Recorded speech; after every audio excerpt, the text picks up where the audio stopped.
Hey, thanks so much for finding the video. Do us a favor. If you haven't done so yet, please subscribe. Be sure to leave your comment. We love to interact. Enjoy the video.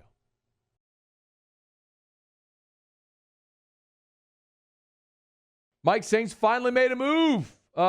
Let's talk a little bit about the tight end they added today. Is this Josh Hill 2.0? Pretty much. You know what his job is. He's a big man. I mean, he's bigger than Josh. I did commercials a few years back with Josh. And, I thought he was a big guy, but that's a bigger man than him. And he knows his job. He's a run blocker, pass protector. He's a big target guy downfield, but man, he's not similar to Josh. He's not the quickest or fastest guy with movement skills. But that's something Sean puts a great emphasis on, is that run blocking up front for a tight end. It's rare to find a guy that can do both, okay? I've had people tell me all the time, well, I want a tight end that can run block and also catch the ball. Okay, I want to win the Powerball every week. Okay, get used to it. You ain't seeing it much. And that's what he is. I mean, he's a big run blocker, really good pass protector. Yeah. Again, those Ohio State guys, it's the magnet. It is the magnet to him. And so interesting. But he is very similar to Josh in a lot of ways. I don't think he's quite as good of a receiver, because I thought Josh, for the most part, was a pretty sure-handed guy. And he's been sort of up and down with that. But you know what you're getting here, and that he's a really big man, run blocker, pass protector. And in the red zone, my goodness, I can find that 6'6" guy. I throw the football high enough. I hope he can go out and get it, because there ain't a lot of guys that's going to match up with him size-wise downfield. He's legit 6'6" and maybe a little change. He's 260 pounds, depending on what he ate that day. But, again, yeah, I know that feeling too. But he is a guy that fits in this offense very well. And they're looking for, multiple tight ends. It's an area that, when you think about the signees and them bringing in Arma and then bringing in Vannett, I mean, both these guys sort of fit, right? Not a lot of teams are looking at fullbacks. Not a lot of teams are looking at that big blocker up front. But that is part of what Sean has always sort of pieced together. He likes that part of the game extremely well. And to be honest, without Drew Brees, I think this team becomes a tad more run-oriented. I know I would. Yeah. Okay. No matter who's going to be that quarterback, unless you get a superstar, he's not going to throw the football nearly as well in that short intermediate part of the game. So why wouldn't I sort of flip the pancake here and say, okay, I'll return all 5 offensive line starters. I got James Hurst coming back. Troutman, I think, is a really good player. I think he'll fit well in this offense as a receiver, and he's pretty solid as a run blocker. No question about that. I'll bring in Vannett, who can give me that inside run blocking game, and so why wouldn't I run the football? And I got Alvin Kamara. Yeah. Okay, Murray's still on this team today, and he gives me the thunder part of the backfield here. And I wouldn't be surprised if Saints pick another running back. And if I did pick a running back, I'd pick one that had similar traits to Alvin. In the fact that then my offense, if something goes awry, I don't have to change a lot. And I do have Montgomery, who gives me an element and he saves me a roster spot, and that he could play running back or wide receiver. But if I'm going to pick one, I'm going to pick one that's similar to Alvin, in that if something happens, he'd go down for a couple games. I don't have to change offensively a lot what I'm doing. I can still run it out of there. And there's a couple guys in the college ranks I'd have my eyes on. And one of them played high school football not far from me. I think he'd be a great fit here with the Saints. Hooker Williams. Okay. Man, listen, I'll be honest with you. I've seen a lot of high school football in my time in this area. I've never seen a guy carry a team on his back like what Puka did for Hornville his senior season.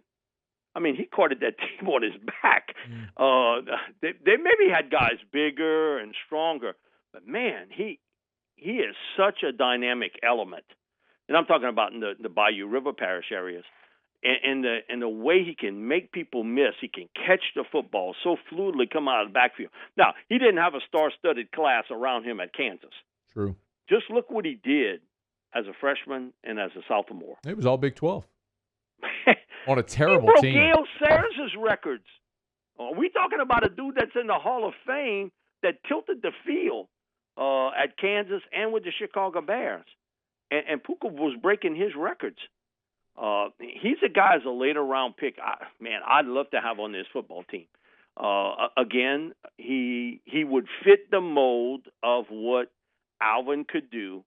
And, man, for a stretch, he can carry your team. All I know is, name me another guy on Kansas's team that's in the NFL today. Oh, man. That long pause tells you can't. Okay? So it's game, set, match. No, he's about it. I mean, you watch Kansas football, okay, and for some people here, they watched it because of Les, okay? Right. Let's not hide that. I think most people wanted to take a glimpse of what was going to happen there. But a lot of people down here on the Bayou River Parish, they watched it for one dude. Yeah. And that was Puka Williams. There's no doubt. And, man, if anyone saw him as a senior at Hornville High School, you were like, good God, that guy can play. And they were shoveling him the ball. I mean, just about every play. And he was carting them. He got him all the way to the state championship game. Didn't win it, but, man, he would be a guy I think would be a great fit as a later round pick. And, again, he's a speed back, but he's a powerful little guy. And he can catch the ball. He can help you in the return game. Yeah, that works for me. Mike, I want to talk more about, so we're going to get to draft stuff, but free agency, are there any prospects? Since last we spoke, Sheldon Rankin's gone to the Jets. They've traded Malcolm Brown to Jacksonville. Are there any free agents still out there right now where you go, yeah, that guy makes sense at his position of need for New Orleans? Well, I think in three probable areas. But, it's part of Mickey told us this back on one of the coaches' shows one Monday night when he filled in for Sean, saying, understanding what was going to happen with the salary cap and the ramifications of that he thought initially, make a couple of signings and then let the market cool down. But they've done this in the past, too, and done the almost exact same thing and come back and tried to get guys maybe on a 1-year deal or 2-year, 1 year and an option deal. And I think that's what's happening today. They got to go out and get a veteran corner, okay? Mm-hmm. You just got to do it. And those guys aren't easy to find. And if you got one, he's got age on him. Or he's got one with virtually no experience. He's got a little bit of experience. It is an area that they got to look at real strong come draft time. I mean, in either round 1 or 2. They got to go there.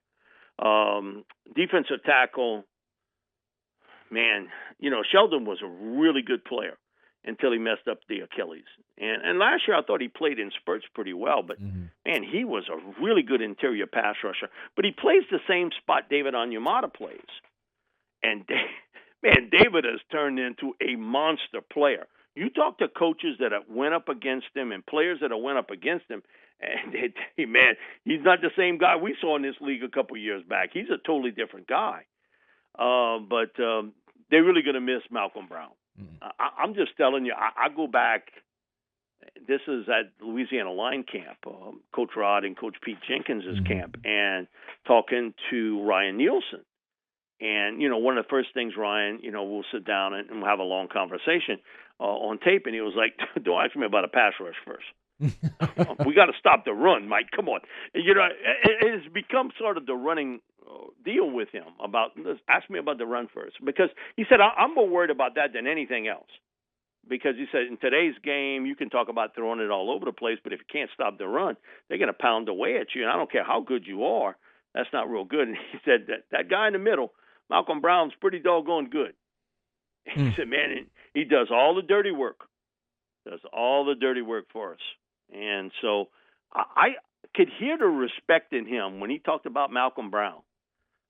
So, again, that's another area that I think you got to try to get through veteran free agency. I mean, you can sell that to others about, the backup players, but you ain't selling it to me, okay? I get it. There's a certain cut about a rotation player, and there is a certain cut about a starter. Malcolm Brown was a good starter in this league. No, he didn't have a ton of sacks, but that's not what they asked him to do. Right. They asked him to stop the run and tie up blockers so Demario Davis or whoever was playing at linebacker could make the play, and he did that really well. So those two areas stick out to me. I think you can get your veteran receiver. That's not going to cost you a ton of money, and it may be off of a one-year deal. And I think in this draft class, you can address that somewhere along the line too. The difference between, because I got sent a couple of texts after we did the last show, what's the difference between the 2020 class and the 2021 class at receiver? And the 2020 class, I thought was the best wide receiver class I ever did, over 30 years. It had better speed than this year's group, which I think has bigger players at receiver. I mean, tall, lengthy guys, more so than the 2020 class, and it's close. It's really close. And Matt, I don't know how much longer we'll do this, you and I together, but I think we could probably be talking about this 10, 15, 20 years from now. I'm in if you are. Yeah, well, I'm always in if it's something I'm going to do 20 years from now. But here's my deal.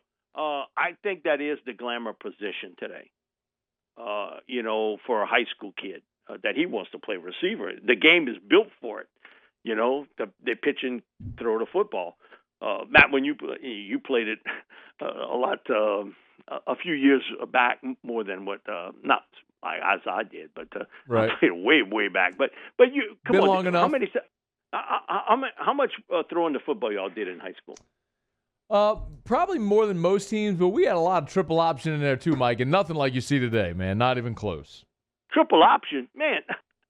You got to explain to people what the triple option is today. They got no clue. Man, you talk to people about man, back when I was a kid, I saw them run the wishbone. Wishbone, what does that mean? Right. So you get it that the game has evolved so many different ways, but, Bobby and I talk about this all the time. When he was at South Lafourche, they ended up winning a state championship. They maybe threw the football 7-8 times a game. Yeah.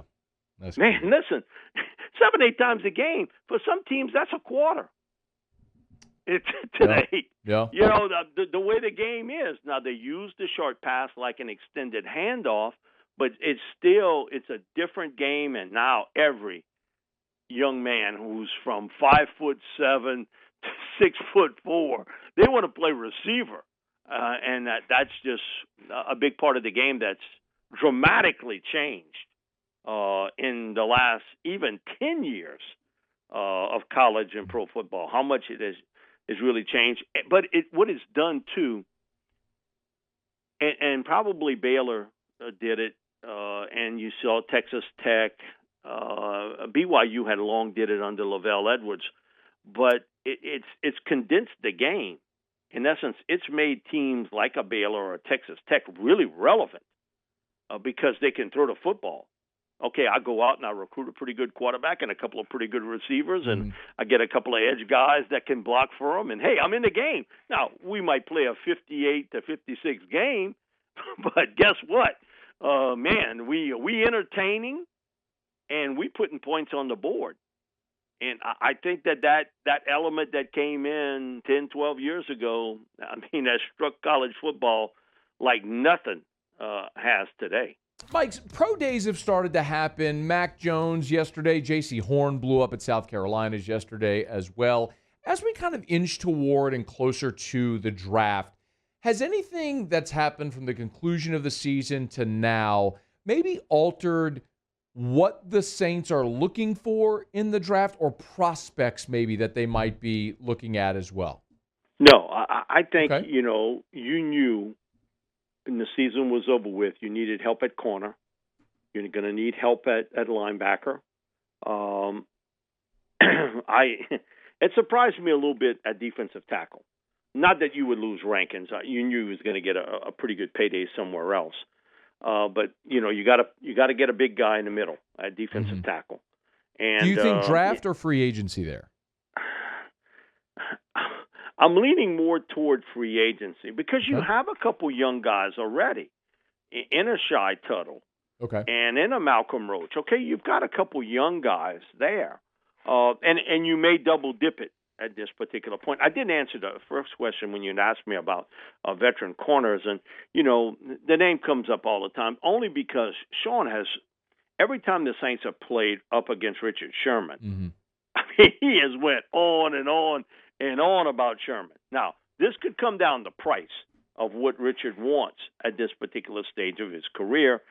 He's mostly been a zone cover corner the last few years, certainly with the 49ers.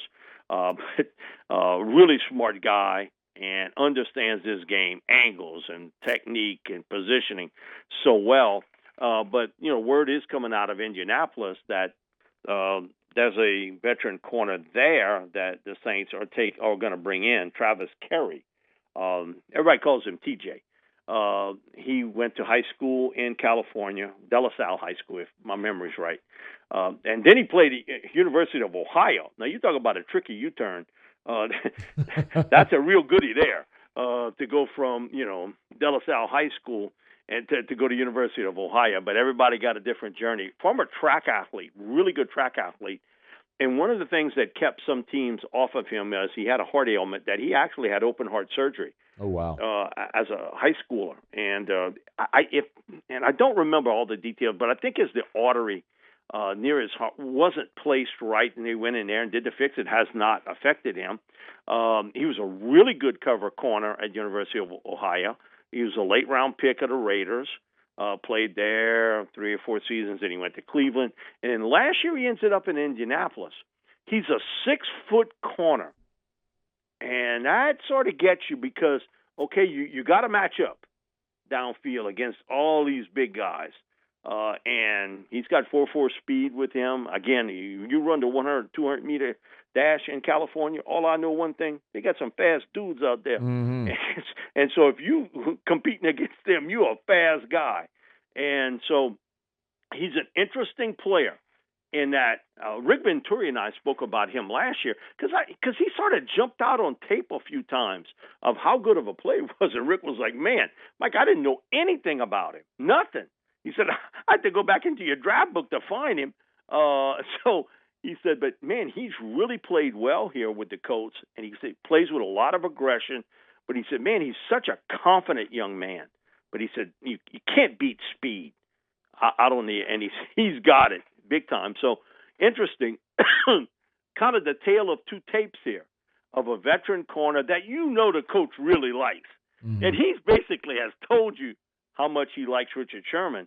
And yet they're bringing in TJ Carey, and he's a younger player, even though he came into the league in 2014, I want to say. Somewhere in there. I think it's 2014. And he was a late-round pick of the Raiders. So you can see where the Saints are going here, that they want to bring in a veteran, and yet this draft class has 3 guys that probably will end up going in the top 20 picks at corner. And Surtain, who's my number 1 rated corner, and it's a dead heat for the number 2 spot. It's a dead heat between J.C. Horn and Caleb Farley. And I kept trying to tell people, man, listen, you got to understand. Look at the pedigree of Surtain. And I know some of the national guys, they wanted to wave the flag for Caleb, and nothing against him. And he did play well in 2019. Look who he went up against. Look who Patrick Surtain goes up against. Every day in practice, he was up against Henry Ruggs, Jerry Jeudy, Devontae Smith, Jalen Waddle. Iron sharpening iron. And he went up against SEC guys. And there were some pretty good players in the SEC at wide receiver. It was clear cut for me. And I get it. The agent for Farley really, really buttered the bread for a lot of some of the other guys. But, for me, I get that every day. I don't even pay attention to a lot of it. And we could see that J.C. Horn, in watching him in the SEC, tall, lengthy corner. Now, he really ran well, and I thought he'd be a 4-4 guy because he's run different times, but he's been a 4-4-2, 4-4-3 guy. He ran under that, which is really good for him. And for his size, because he's not a small guy, and he's got long arms. I think he's 33-inch arms. It's pretty long for a corner. You want that, and being able to reach out and make a play. Those two guys are a dead heat, 1, 2, 3. Number 4 guy to me is clear cut, and that's Greg Newsome from Northwestern. Yeah, you mentioned him a few times, Mike. Yeah, I know one thing. Zach Strief would like that. But you see him. He's played in both zone and also man-to-man. But he has played in a lot of zone defense at Northwestern, though they've lined him up sometimes in that man spot. And he has the lowest completion rate on him than any other college player last year. So, man, that tells you that guy can play.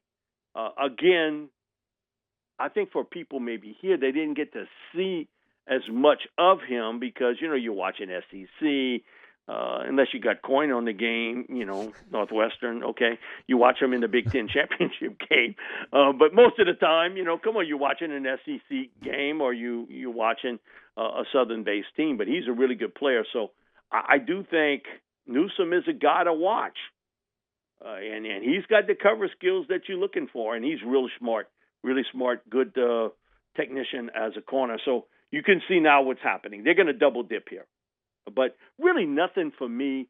Every once in a while there's a player that may test out really well, but yet his game tape doesn't equate it. Why should I move him? Okay, I've done this. I've watched him for a couple of years. Why should I move him? Because he ran fast? He lifted a lot of weight? Okay. I never knew that they hung that vertical leap thing on a playing field, or they bring that bench press machine out so he can lift the weights at the 50-yard line. My thing about it is you can get conned with that. And it's great to talk about. I get it. I understand it. Man, you see the 2 Penn State kids today. Yeah, oh, God. Parsons. Micah Parsons. Oh, my God. Now, that didn't surprise me with him. Now it surprised me what he ran, because I always was told he's a 4-4 guy. But to run under that is amazing, because if you see how this guy is pieced together, you say it ain't no way he's running no 4.39 or 4.38 40-yard dash. Jason Owl is a little bit different. Great athlete, no question. Where's the production? He had 0 sacks last year at Penn State. Mm-hmm. But watch if some team doesn't pick him late in round 1 or early in round 2. Because you fall in love with the athlete. You fall in love with that guy. He was never a dominant player for the Nittany Lions. He was a good player, but he was never dominant. Now, you watch Micah Parsons play, man, he sort of tilt the field when he plays, and he can play multiple positions. So, Matt, I think you can just get caught up with all that, and it throws your evaluation off. But here's the thing, and I've had a lot of scouts tell me, boy, I'm glad this year those coaches weren't involved. Because you know why? That head coach who got stroke can come in here, he goes to the combine, he's like, this guy, I really don't like him too well. I'm going to move this guy. He tested well. It's almost like Allen Iverson, practice well, but he can't play worth a squat in a game. So you gotta measure that. Now, every once in a while, you get a guy that maybe you didn't think was quite as good of an athlete, but the tape says he was a really good player. That I can understand, because some guys just don't test well on a track. They just not. That's not how they built. But they competitive. You put them on a track, and they don't run as well as you put them on a field. It's the tricky U-turn that you got to make that evaluation. But man, I see people shuffling those draft boards now. Oh, this guy ran well, that guy ran well, so let's move him here, let's move him there. Biggest mistake you can make. So, Mike, you know a thing or two about this LSU football program and the coaching staff. They're a week into spring ball. We learned anything about them yet?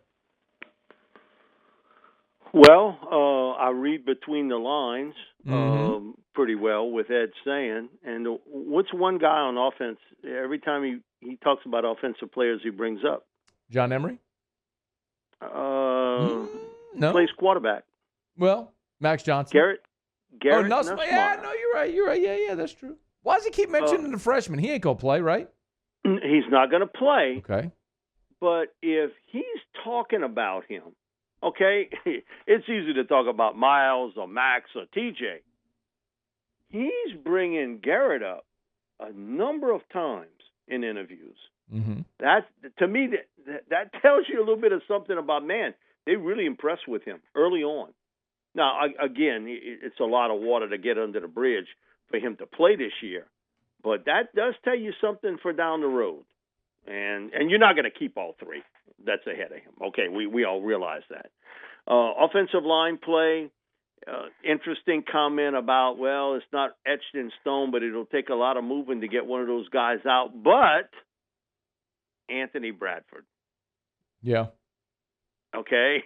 and he's brought it up a couple, maybe three times already about Bradford. He's already talked about Anthony, that he thought that Bradford was his most talented offensive lineman.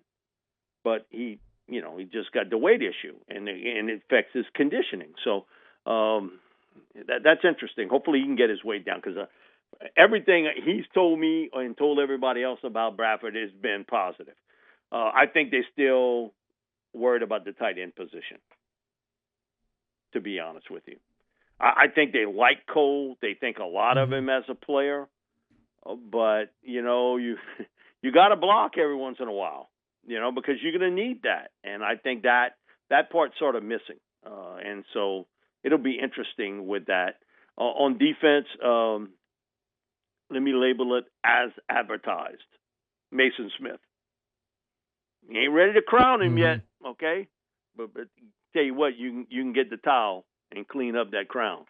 Because, when you start hearing upperclassmen talk about a freshman, which, come on, man, you a freshman, dude. You ain't matching up with us. But you hearing not only the coach say it, but upperclassmen say it about Mason. No surprise there for me. I've seen him long enough. I think he'll play early at LSU and be part of that rotation, and he can give you a pass rush inside. And I'd love to see what's going to happen when they're going to put him and Jaquil and Roy together inside. Because, man, I'd cock one of them, right to where the center's snapping the ball and see how well he handles that.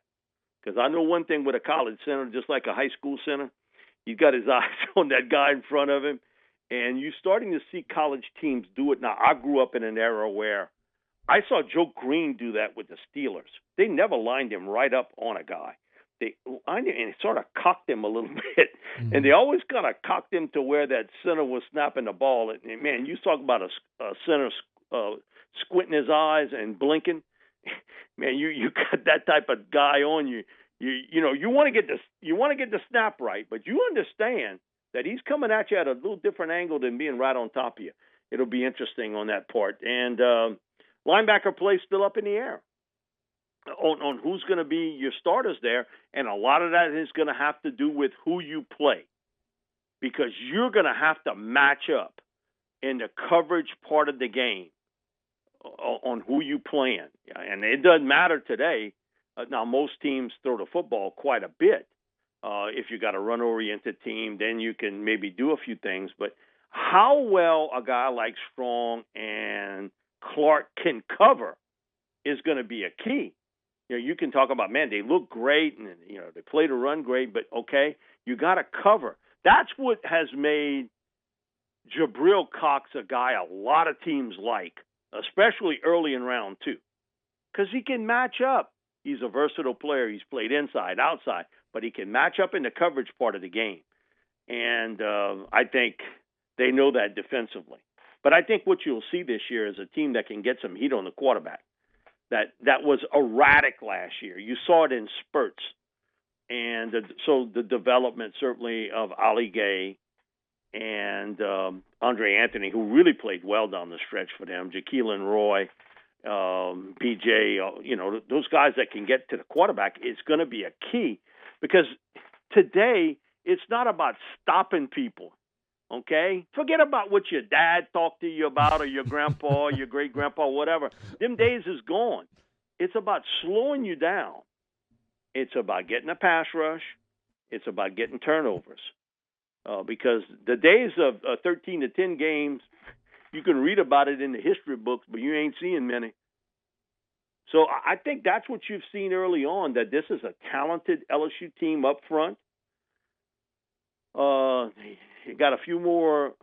I would be concerned maybe with some depth issues at safety if you had some injuries. You don't have a lot of numbers there.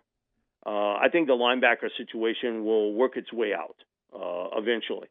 But I think the big story is going to be the depth and the ability to get pressure on the quarterback defensively.